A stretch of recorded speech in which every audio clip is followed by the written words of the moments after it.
Students, good morning, how are you. तो आज मैं आप लोगों के सामने एक केमिकल काइनेटिक्स का दूसरा लेक्चर लेकर के आया हूँ, दूसरा वीडियो लेकर के आया हूँ। पहले वीडियो में आपने देखा था कि इंट्रोडक्शन मैंने दिया था कि केमिकल काइनेटिक्स क्या होता है और रेट ऑफ रिएक्शन के बारे में आपको मैंने बताया था कि किस तरह से किसी रिएक्शन का रेट ऑफ रिएक्शन हम कैलकुलेट करते हैं। Rate of appearance, rate of disappearance, average rate of reaction, okay, instantaneous rate of reaction, ये सारी बातें जो है किस तरह से कैलकुलेट करते हैं, किस तरह से फाइंड आउट करते हैं, ये सारी चीजें जो है आप लोगों को मैंने पहले वीडियो में बताया। यदि आपने नहीं देखा हो तो उसको तुरंत जो है आप chemical kinetics part 1 rate of reaction को यूट्यूब पर जाइए और उसको क्लिक करिए, आपको मिल जाएगा और देख लीजिए। ठीक है, अब मैं आप लोगों को शुरू करने जा रहा हूं बच्चों, factors on which rate of reaction depends. आज हम यही बताएंगे कि किन किन फैक्टर्स पर रिएक्शन का रेट डिपेंड करता है, रिएक्शन का स्पीड किन किन फैक्टर्स पर डिपेंड करता है। तो आइए स्टार्ट करिए, आप लोग कॉपी निकालिए, पेन निकालिए और नोट्स बनाना शुरू करिए। देखिए बच्चों, अपना बनाया हुआ नोट्स बहुत ही बेहतर होता है। किसी किताब से नोट्स बनाने में आप लोगों को बहुत समस्या हो सकती है, पर जो यहाँ पर जो मैं बताता हूँ, पढ़ाता हूँ, उसमें बहुत सारी इंपॉर्टेंट चीजें होती हैं। तो तमाम जो न्यूमेरिकल्स भी होते हैं बच्चों और बहुत सारे फार्मूलेज होते हैं, तो सब आप लोग को नोट्स जरूर प्रिपेयर करना चाहिए। ये जो है आपके बोर्ड के एग्जाम के लिए बहुत ही इंपॉर्टेंट आवश्यक है। साथ ही साथ जो कॉम्पिटिटिव एग्जाम्स में जो बच्चे बैठते हैं उनके लिए भी बहुत ही आवश्यक है। So let us start. Factors on which rate of reaction depends. Factors on which rate of reaction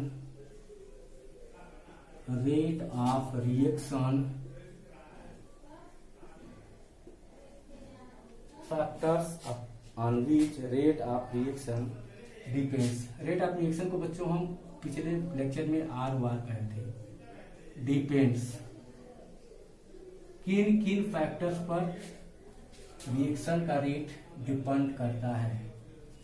okay, ये आपको पढ़ना है आज।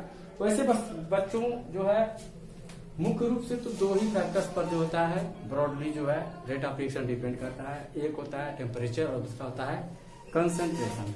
ओके बच्चों, तो कंसंट्रेशन पर जो है आप लोगों का बहुत सारा वीडियोज आएगा और लास्ट में जो है टेम्परेचर पर भी डिपेंडेंस जो होता है रेट ऑफ रिएक्शन का, उसको भी मैं आप लोगों को आर्हेनियस इक्वेशन के रूप में बताऊंगा। ठीक है ना बच्चों। तो आइए, वैसे रेट ऑफ रिएक्शन जो है कई फैक्टर्स पर डिपेंड करता है, लेकिन आप लोगों के बोर्ड की पॉइंट ऑफ व्यू से केवल दो ही फैक्टर्स आप लोगों के लिए महत्वपूर्ण है, एक कंसंट्रेशन और दूसरा टेम्परेचर। ठीक है, क्योंकि आप एनसीईआरटी का बुक उठाओगे तो उसमें सारे फैक्टर्स को डिस्कस किया हुआ है, तो इस नाते मैं भी हर एक फैक्टर्स को आप लोगों के सामने रखूंगा।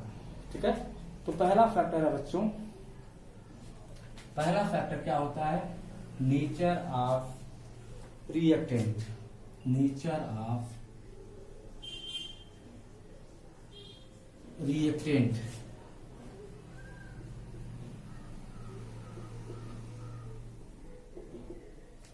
हमारा रिएक्टेंट का नेचर क्या है, वह आयनिक है या कोवैलेंट है। ठीक है,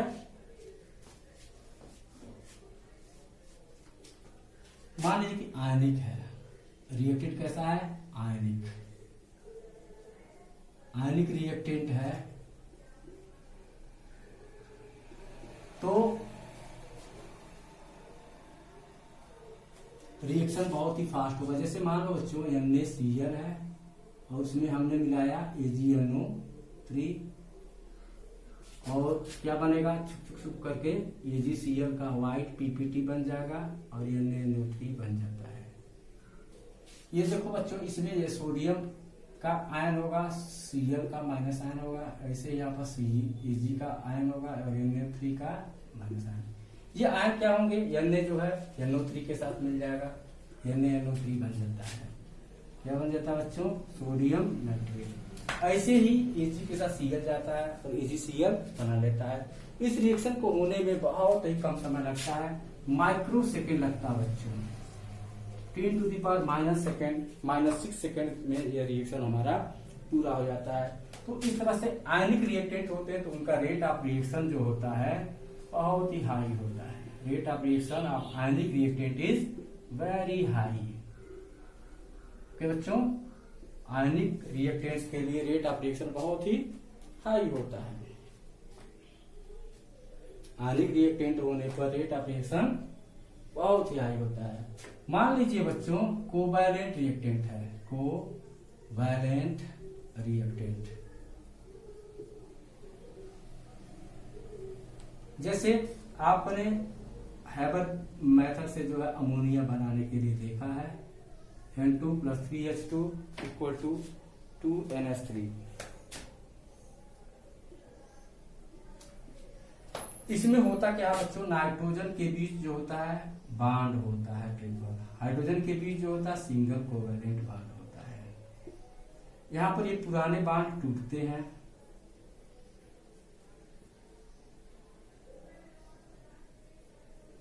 ब्रेक ओल्ड बांड,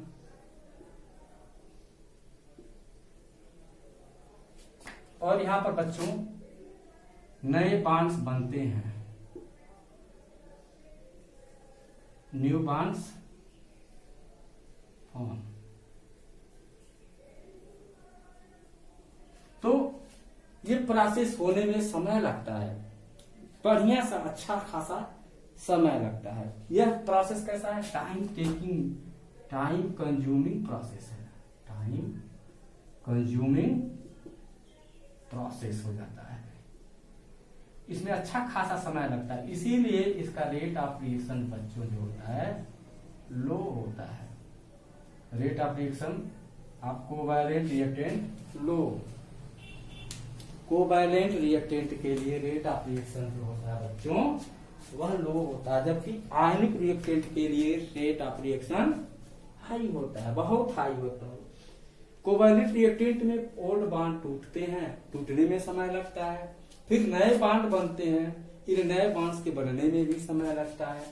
तो अर्थात अच्छा खासा समय लगता है, इसीलिए इसका रेट ऑफ रिएक्शन लो होता है। ठीक है बच्चों, मिटाना आइए। तो नेचर ऑफ रिएक्टेंट में अभी दो बातें मैंने बतलाया। अब आप लोगों को मैं बताऊंगा होमोजीनियस रिएक्टेंट, होमोजीनियस रिएक्टेंट सी।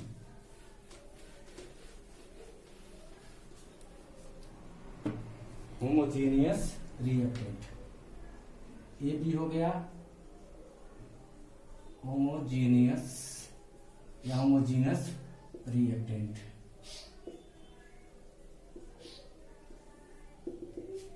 ठीक है बच्चों,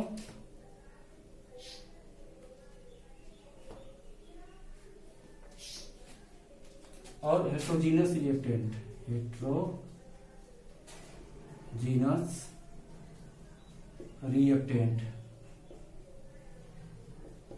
होमोजीनस रिएक्टेंट जैसे गैस होते हैं बच्चों, ठीक है, तो उनका रेट ऑफ रिएक्शन फास्ट होता है, और गैस लिक्विड का रिएक्शन कराएंगे तो उसका रेट ऑफ रिएक्शन कम होगा। ठीक है ना, ये होगा rate of reaction of homogeneous reactant is greater then rate of reaction of heterogeneous reactant. ठीक है, डी बच्चों है, सी हो गया D, rate of reaction, rate of reaction is directly proportional to stability of product, stability of products, या inversely proportional to stability of reactants। ठीक है बच्चों, रिएक्शन का रेट जो होता है प्रोडक्ट की स्टेबिलिटी के डायरेक्टली प्रोपोर्शनल होता है। या रिएक्टेंट की स्टेबिलिटी की इनवर्सली प्रोपोर्शनल होता है। आइए इसका एक एग्जांपल हम लिखते हैं। जैसे मान लीजिए कि हमारे पास इथेनोइक एसिड है, वैसे ये वीक एसिड होता है बच्चों, ठीक है ना। तो ये आयनाइज होगा, डिग्री ऑफ डिसोसिएशन इसका कम ही होता है, जानते ही हो। बैकवर्ड फॉरवर्ड दोनों डायरेक्शन होगा। मान लीजिए इसका रेट ऑफ रिएक्शन जो है 1 है, और हम फार्मिक एसिड ले लिए हैं। फार्मेट आयन बन रहा है और मिस आयन बन रहा है। ये ROR सेकेंड। देखो बच्चों, एसीटेट आयन में क्या होगा, CH3 ग्रुप है और ये C डबल बॉन्ड O, इस पर माइनस चार्ज है, ठीक है। या सिंपली ऐसे कर लीजिए C डबल बॉन्ड CO। ये होता क्या है, इलेक्ट्रॉन को पुश करता है। यहां पर COO ग्रुप पर जो है ऑलरेडी माइनस चार्ज है, निगेटिव चार्ज है, ठीक है। अब ये जो CH3 ग्रुप पर इलेक्ट्रॉन रिलीजिंग ग्रुप होता है, इलेक्ट्रॉन डोनेटिंग ग्रुप होता है, प्लस I इफेक्ट दिखलाता है, इलेक्ट्रॉन को रिलीज करता है। इस कारण से जो है ये आपका प्रोडक्ट जो है अनस्टेबल हो जाता है, अनस्टेबल, ठीक है। और HCOO में देखा जाए तो हाइड्रोजन जो होता है, ना तो वह इलेक्ट्रॉन रिलीजिंग ग्रुप होता है, ना तो इलेक्ट्रॉन विड्रॉइंग ग्रुप होता है। हालांकि इस पर भी चार्ज, इस पर भी चार्ज है, पर यह इलेक्ट्रॉन की डेंसिटी को बढ़ा नहीं रहा है, इस नाते यह स्टेबल है। इसीलिए ROR2 is greater then ROR1, ठीक है ना। सेकेंड रिएक्शन का रेट ऑफ रिएक्शन जो होता है वो ग्रेटर होता है फर्स्ट रेट ऑफ रिएक्शन से। क्यों? क्योंकि इसमें प्रोडक्ट जो है सेकेंड वाले का स्टेबल है, पहले वाले का प्रोडक्ट अनस्टेबल है। ओके, मिटा दें। तो ये हो गया आपका नेचर ऑफ रिएक्टेंट। तो 4 बातें इसमें आप लोगों को बताया। पहला जो था कि यदि रिएक्टेंट हमारा आयनिक होता है तो उसका रेट ऑफ रिएक्शन बहुत ही फास्ट होता है। यदि रिएक्टेंट कोवैलेंट होता है तो उसका रेट ऑफ रिएक्शन स्लो होता है, क्योंकि उसमें ओल्डर बॉन्ड्स ब्रेक होते हैं और न्यू बॉन्ड्स फॉर्म होते हैं, तो टाइम कंज्यूम होता है, इसीलिए रेट ऑफ रिएक्शन लो होता है। तीसरा आप लोगों को बताया, होमोजीनियस रिएक्टेंट का जो रेट ऑफ रिएक्शन होता है it is greater than heterogeneous rate of reaction. और चौथा बात आप लोगों को बताया कि rate of reaction is directly proportional to stability of products and inversely proportional to stability of reactants. Okay, इसमें आपको इथेनोइक एसिड और मिथेनोइक एसिड का एग्जांपल आप लोगों को बताया। जब इनका डिसोसिएशन होता है तो एसीटेट आयन और मिथेनोएट आयन बनते हैं। एसीटेट आयन में जो CH3 ग्रुप होता है इलेक्ट्रॉन रिलीजिंग ग्रुप होता है, इलेक्ट्रॉन डोनेटिंग ग्रुप होता है, जिससे कि COO पर चार्ज की डेंसिटी बढ़ जाती है, अतः उसकी स्टेबिलिटी कम हो जाती है, प्रोडक्ट की स्टेबिलिटी घट जाती है, इसीलिए रेट ऑफ रिएक्शन जो होता है कम हो जाता है। ठीक है, जबकि फॉर्मेट आयन में हाइड्रोजन ग्रुप जुड़ा होता है और यह ना तो इलेक्ट्रॉन विड्रॉइंग ग्रुप होता है ना तो इलेक्ट्रॉन डोनेटिंग ग्रुप होता है, तो यह चार्ज की डेंसिटी को बढ़ाता नहीं है, इसीलिए इसका जो है रेट ऑफ रिएक्शन अधिक होता है। ओके स्टूडेंट्स, बेटा ओके। तो पहला फैक्टर आपने देखा नेचर ऑफ रिएक्टेंट। अब दूसरा फैक्टर बच्चों हम बात करेंगे जिस पर reaction of rate of reaction depend करता है। It is physical state of reactants. Physical state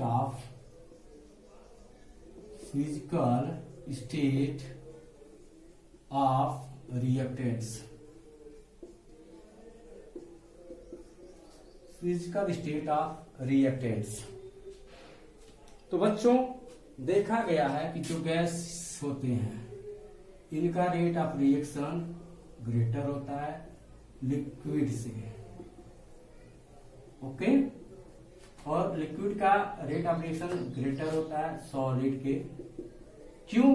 gas के मॉलिक्यूल्स दूर दूर होते हैं, उनमें ज्यादा जो होती है कोलिजन की प्रोबेबिलिटी होती है, ठीक है ना। कोलिजन थ्योरी आप लोग पढ़ोगे आगे तो वहां पर आपको क्लियर होगा, ठीक है ना। जहां पर जितना ज्यादा कोलिजन होता है वहां पर रेट ऑफ रिएक्शन उतना ही अधिक होता है। तो गैस के मॉलिक्यूल बहुत मूव करते हैं, ठीक है ना, रैंडम ऑर्डर में मोशन करते रहते हैं, तो कोलिजन होने की ज्यादा पॉसिबिलिटी होती है, इसीलिए रिएक्शन रेट ऑफ रिएक्शन अधिक होता है। लिक्विड में गैस से कम होती है, इसीलिए इनका रेट ऑफ रिएक्शन कम होता है। सॉलिड के मॉलिक्यूल तो मूव ही नहीं करते हैं, ठीक।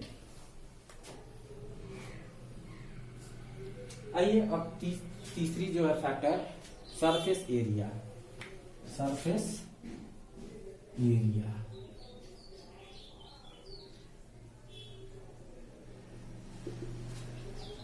तो बच्चों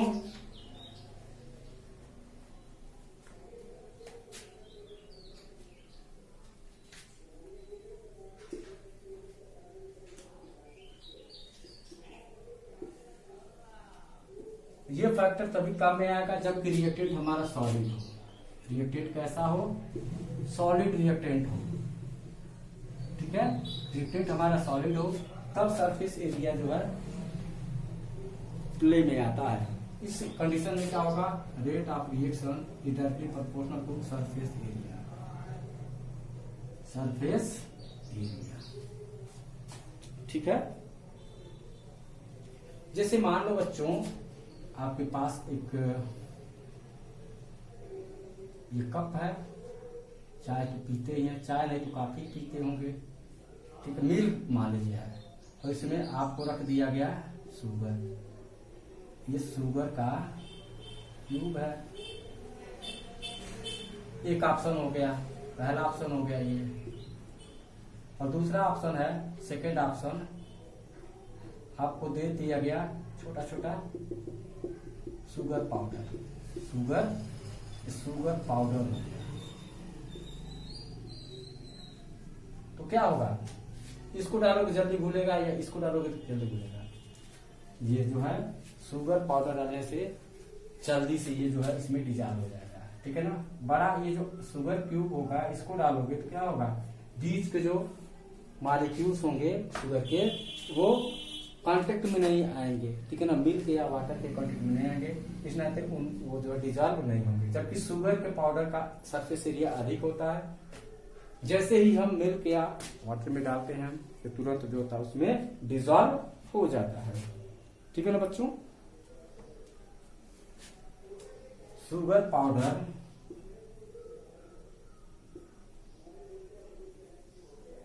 dissolves faster than sugar cube। क्यों? क्योंकि इसका एरिया ज्यादा होता है। It has more area than इसका एरिया लेस होता है। सरफेस एरिया ज्यादा होने पर जल्दी से वो डिजॉल्व होगा, सरफेस एरिया कम होने पर तो धीरे धीरे डिजॉल्व होगा, ठीक है ना बच्चों। तो ये हो गया आपका तीसरा फैक्टर जिस पर की रेट ऑफ रिएक्शन डिपेंड करता है। चौथा इंटेंसिटी ऑफ लाइट। आइए मिटा देते हैं। चौथा फैक्टर इंटेंसिटी ऑफ लाइट।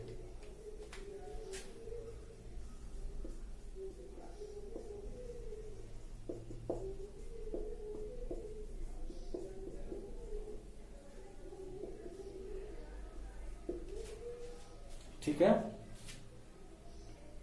देखा गया है बच्चों rate of reaction is directly proportional to I stand for intensity of light. Intensity of light, ठीक है। इंटेंसिटी ऑफ लाइट मतलब क्या होगा, जैसे मान लीजिए कि कम वाट का बल्ब लगाएंगे तो उसकी इंटेंसिटी कम हो जाएगी, ज्यादा वाट का बल्ब लगाते हैं तो उसकी इंटेंसिटी अधिक हो जाती है। अच्छा, अधिक इंटेंसिटी होने से क्या होगा कि वो ज्यादा फोटॉन देता है, और कम इंटेंसिटी का होने से मतलब कम वो फोटॉन देता है, ठीक है ना। तो नंबर ऑफ फोटॉन्स चेंज होते हैं बच्चों, इंटेंसिटी बढ़ने या घटने से नंबर ऑफ फोटॉन्स चेंज होते हैं। Some reactions are photosensitive, some reactions are photosensitive. सारे रिएक्शंस पर इंटेंसिटी ऑफ लाइट का प्रभाव नहीं पड़ता। जो रिएक्शन फोटोसेंसिटिव होते हैं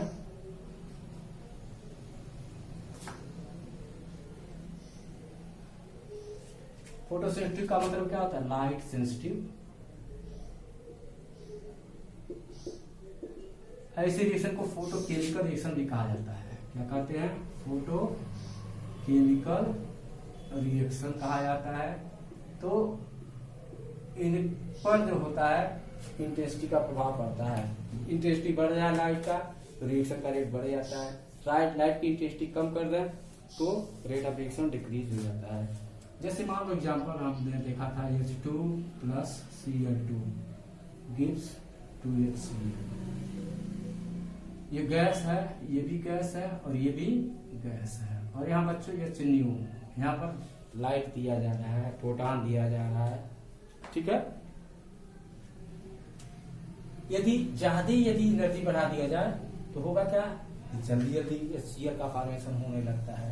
यदि फोटॉन की संख्या कम कर दिया जाए, एनर्जी कम कर दिया जाए तो हमको HCl का प्रोडक्शन कम होता है। वास्तव में बच्चों यहाँ पर H2 और Cl2 की कंसंट्रेशन पर इसका जो रेट ऑफ रिएक्शन डिपेंड नहीं करता है। Rate of reaction for this reaction does not depend on the concentration of hydrogen and chlorine gas. Actually, it depends on the intensity of light.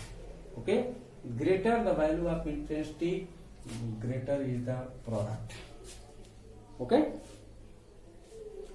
Intensity of light बढ़ाने से क्या होगा, मान लीजिए कि इंटेंसिटी ऑफ लाइट आपने बढ़ाया, इससे होगा क्या, नंबर ऑफ फोटॉन्स बढ़ जाएगा।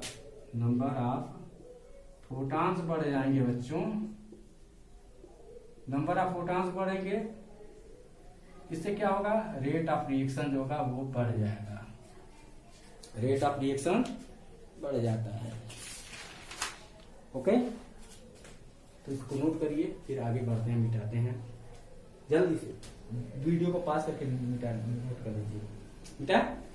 Okay, factor catalyst. Fifth factor आपका है catalyst.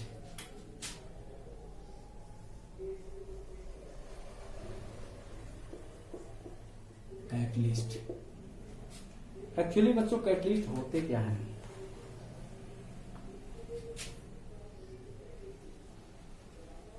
it speeds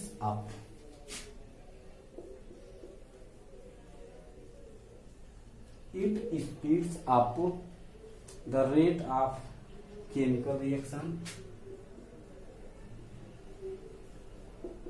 rate of chemical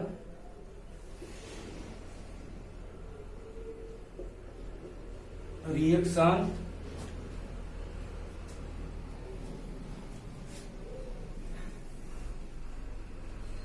okay, at least at least sets up an alternate path, sets up an alternate path, sets up an alternate path from reactant to products, from reactants to products, reactants to products with lower efficiency, with lower activation energy.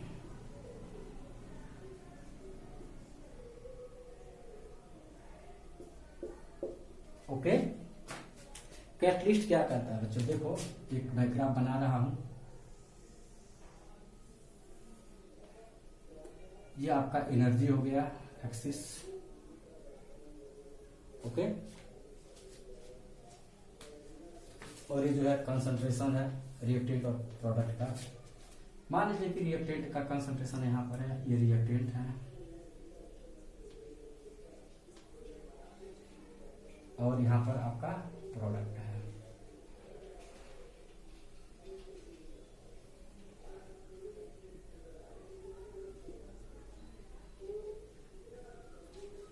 तो बिना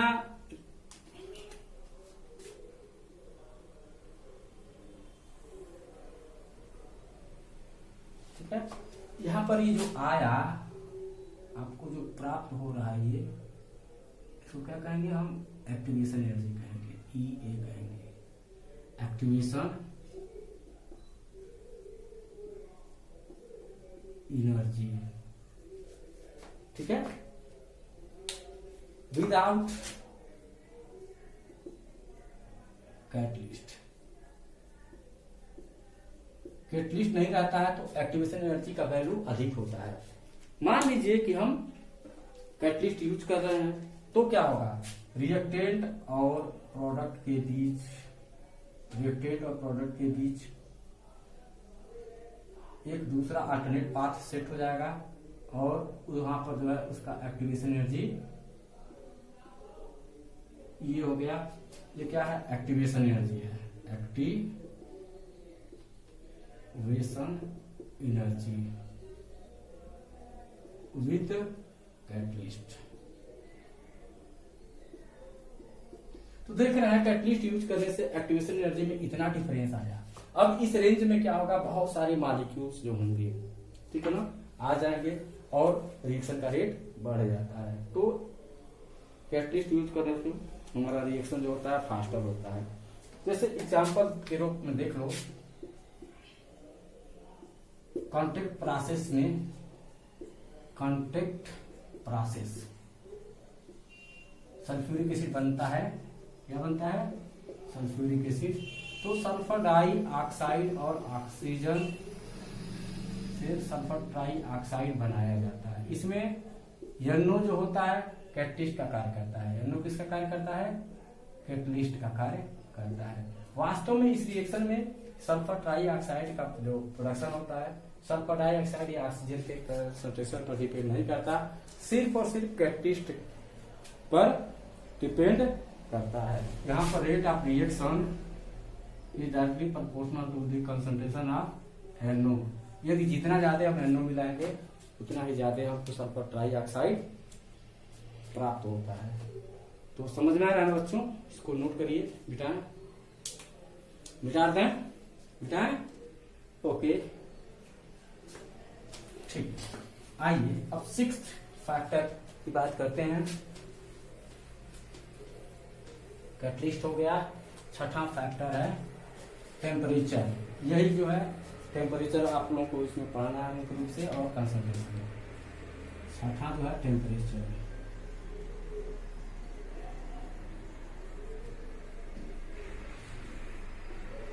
temperature बच्चों, generally rate of reaction increases, generally ROR,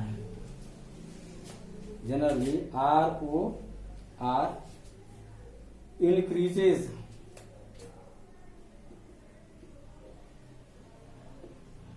on increasing temperature।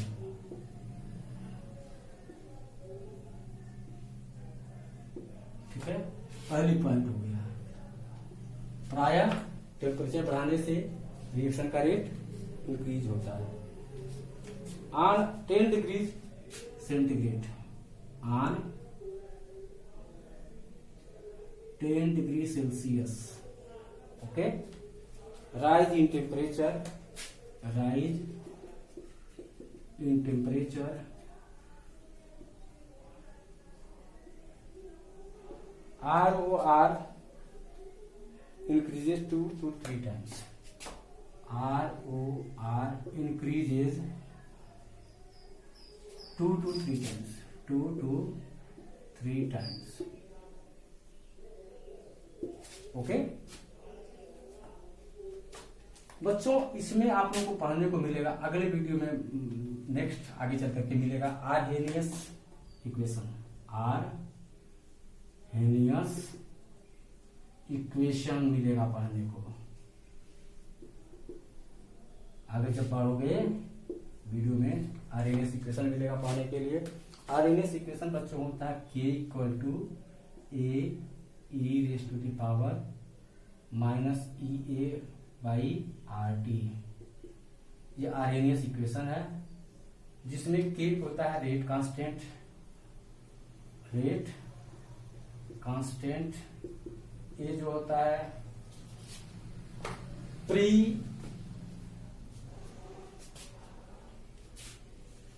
Exponential constant.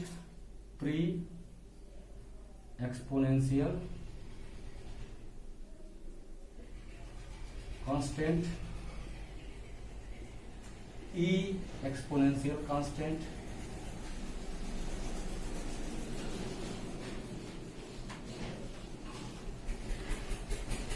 ये activation energy.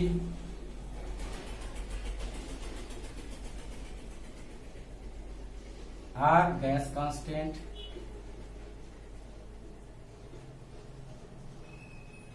And T temperature.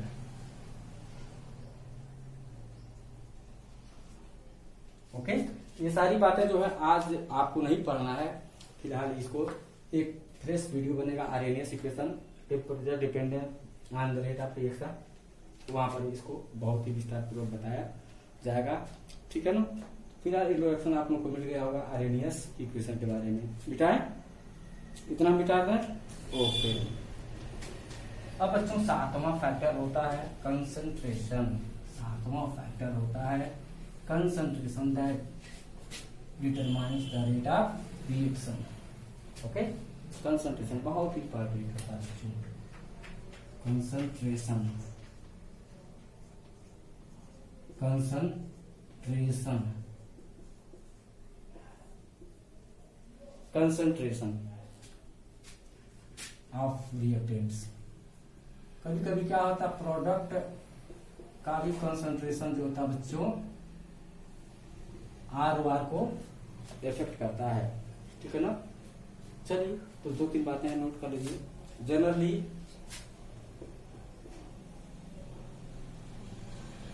इसको तो आप विस्तार से पढ़ोगे। Generally rate of reaction increases on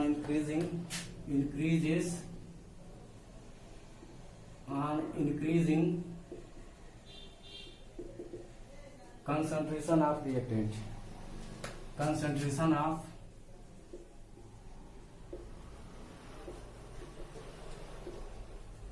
reactants।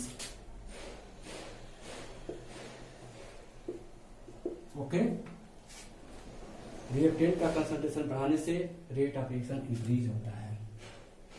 दूसरी बात बच्चों, रेट ऑफ रिएक्शन में आल्सो रेट ऑफ रिएक्शन में आल्सो डिक्रीज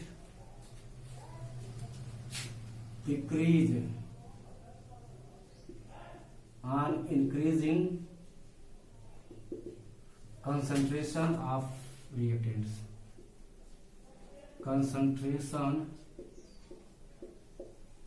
reactants। ओके, तीसरी बात है बच्चों rate of reaction remains unaffected. Rate of reaction remains unaffected. कुछ में ये भी होता है। तो सब जब आप पढ़ोगे कंसंट्रेशन में तो उसमें सबको बताया जाएगा विस्तार से, don't worry at all. Students, rate of reaction में आल्सो डिपेंड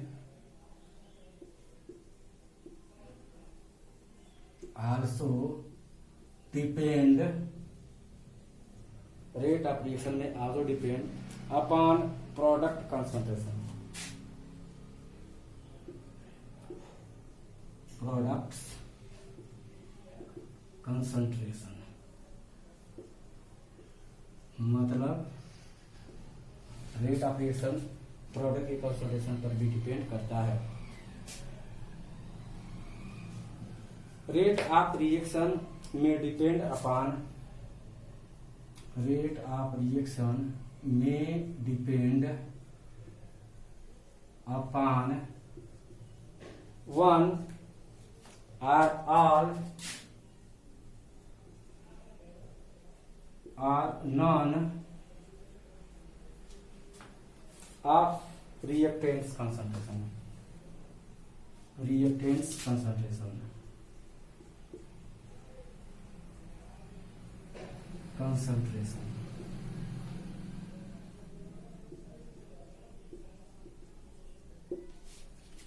तो ये कंसंट्रेशन ऑफ रिएक्टेंट होता है बच्चों, ये आखिरी 7वां जो है फैक्टर रहा। इसमें क्या होता है, जनरली जब कंसंट्रेशन हम बढ़ाते हैं रिएक्टेंट का तो रेट ऑफ रिएक्शन इंक्रीज होता है। कुछ रिएक्शन में क्या होता है कि कंसंट्रेशन बढ़ाने पर, रिएक्टेंट का कंसंट्रेशन बढ़ाने पर okay rate of reaction decrease भी हो सकता है। कभी कहीं पर जो होता है कंसंट्रेशन पर बेस्ड नहीं होता, डिपेंड नहीं करता है रेट ऑफ रिएक्शन। ओके, कहीं कहीं पर क्या होता है किसी किसी रिएक्शन में प्रोडक्ट के कंसंट्रेशन पर भी डिपेंड करता है रेट ऑफ रिएक्शन। ओके, और कब किसी किसी रिएक्शन में जो होता है रेट ऑफ रिएक्शन जो होता है एक रिएक्टेंट के कंसंट्रेशन पर डिपेंड करता है, किसी में जितने भी रिएक्टेंट होते हैं सारे के कंसंट्रेशन पर डिपेंड करता है, और किसी किसी में किसी भी रिएक्टेंट के कंसंट्रेशन पर डिपेंड नहीं करता है rate of reaction. Okay student, thank you very much, that's all for today. Keep going educating yourself students, thank you very much.